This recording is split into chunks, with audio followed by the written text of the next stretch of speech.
When someone who has been blind since birth falls asleep, can they dream? And if they can, how do they dream? What do they actually experience? Is it pitch black, like standing in a room with the lights off? Is it nothing at all? Or is it something else entirely? There's a distinction worth getting clear on first, because most people, understandably, assume blindness is just one single experience. The lights are off, and that's that. It isn't. Someone who has been blind since birth is called congenitally blind, and their brain has never had to process a visual signal of any kind, not even darkness. Someone who could see for years or even decades before losing their sight is called late blind, or acquired blindness, and their brain spent a long time building up a library of visual memories before that input was cut off. Those are two fundamentally different starting points, and, as it turns out, two fundamentally different ways of dreaming. So the real question isn't just, do blind people dream? It's, does someone dream differently depending on which kind of blindness they have? And does either group experience something in their sleep that the other doesn't? In 2014, a team of researchers finally set out to answer that properly, not with guesswork or a handful of interviews, but with a month of carefully tracked data from real people in both groups. Let's look at what the researchers actually found. In 2014, a team of 4 researchers, Meaidi, Jennum, Ptito, and Ron Kupers, set out to answer this question properly, in a paper published in the journal Sleep Medicine. According to the journal, they had the following objective: assess the contents of dream of the participants in the groups of congenitally blind, late blind, and age and sex matched sighted control participants. Their goal broke down into 3 specific questions. First, do people who have been blind since birth dream differently than people who lost their sight later in life? These are 2 very different situations. Someone born blind has never had a single visual memory to draw from, while someone who went blind as an adult spent years, maybe decades, building up a mental library of images before losing access to new ones. Second, how do both of these groups compare to people who can see normally? Is the difference small or dramatic? And third, a question that hadn't been seriously tested before: do blind people, of either kind, experience more nightmares than sighted people do, or about the same? To answer these questions with any real confidence, the researchers couldn't rely on people simply remembering a dream from last week and describing it from memory. Human memory for dreams fades fast and gets distorted the longer you wait. So they needed a method that captured dreams as close to the moment of waking as possible, repeated often enough, across enough people, that the patterns that emerged could be trusted as real differences rather than coincidence. To do this properly, they needed more than a handful of interviews. They recruited 3 separate groups: 11 people who had been blind since birth, 14 people who had lost their sight later in life, and 25 sighted people, carefully matched to the blind participants by age and sex, to serve as a comparison baseline. Then came the method. For 4 consecutive weeks, every participant filled out a structured questionnaire each morning, immediately after waking. The questionnaire asked about the sensory makeup of the dream. How much of it involved sound, touch, taste, smell, or vision? It asked about the emotional tone of the dream, and its general theme. And critically, it asked whether the dream had crossed into nightmare territory. The researchers didn't stop at dream content alone. Because blind people are known, on average, to sleep somewhat worse than sighted people, and because poor sleep and anxiety can both independently affect dreaming, the team also measured each participant's sleep quality and their levels of anxiety and depression.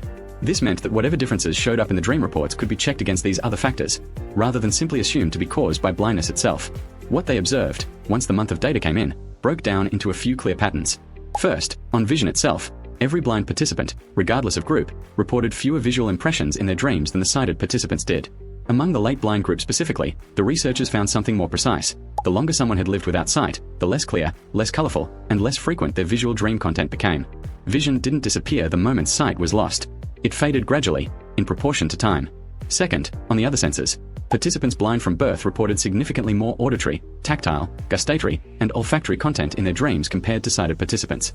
The late blind group showed a narrower shift, mainly an increase in touch-related dream content, without the same broad rise across taste and smell seen in the congenitally blind group. Third, on emotional and thematic content. Here, the groups looked remarkably similar. Social interactions, successes, failures, and the general strangeness or bizarreness of dreams occurred at comparable rates across all 3 groups. Blindness changed the sensory materials dreams were built from, but not, for the most part, their emotional substance. And fourth, the finding that stood out most sharply: nightmare frequency. Congenitally blind participants reported nightmares in about 25% of their recorded dreams.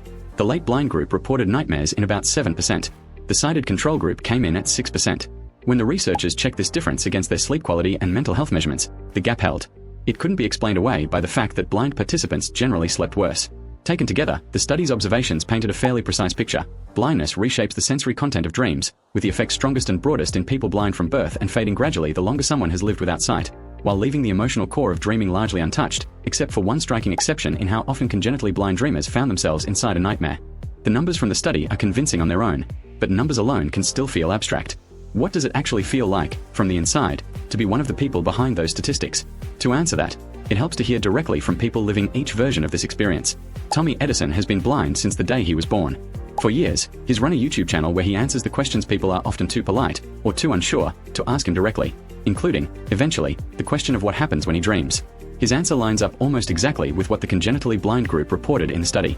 Because he has never experienced sight while awake, his subconscious has no visual material to draw from at night either. In his own words, his dreams run on smell, sound, taste, and touch, not a dimmer, blurrier version of a sighted person's dream, but a complete sensory experience built entirely without images, because images were never part of the raw material his mind had to work with in the first place. Other congenitally blind people describe this same absence in strikingly similar terms, even when they've never spoken to one another. Some describe recognizing people in dreams by voice and manner, rather than by any kind of face. Some describe dream spaces that feel fully real and fully navigable, without a single visual detail attached to them. The consistent thread is this: the absence of vision in their dreams isn't experienced as a gap or a missing piece. It simply isn't part of the format their dreams were ever built in. Now consider a very different case: someone who spent years, even decades, able to see, before losing that ability later in life. This is exactly the late blind group from the study, and their experience of dreaming tells a noticeably different story. A woman named Steph lost her sight gradually, starting in her 40s, after a series of medical conditions took her vision first in one eye and then, over time, in the other. When she describes her dreams, one word comes up again and again: vivid. In her dreams, she says she can see perfectly. She drives.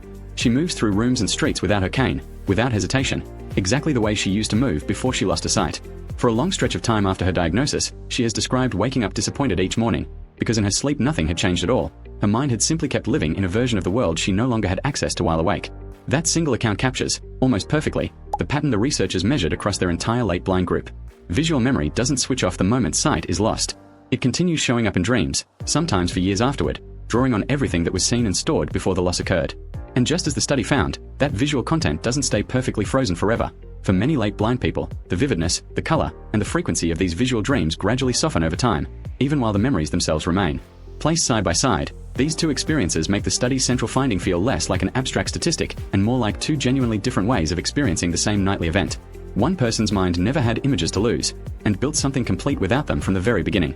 The other person's mind is still, years later, holding onto a version of sight it no longer has any other use for, visiting it, briefly, every time they fall asleep.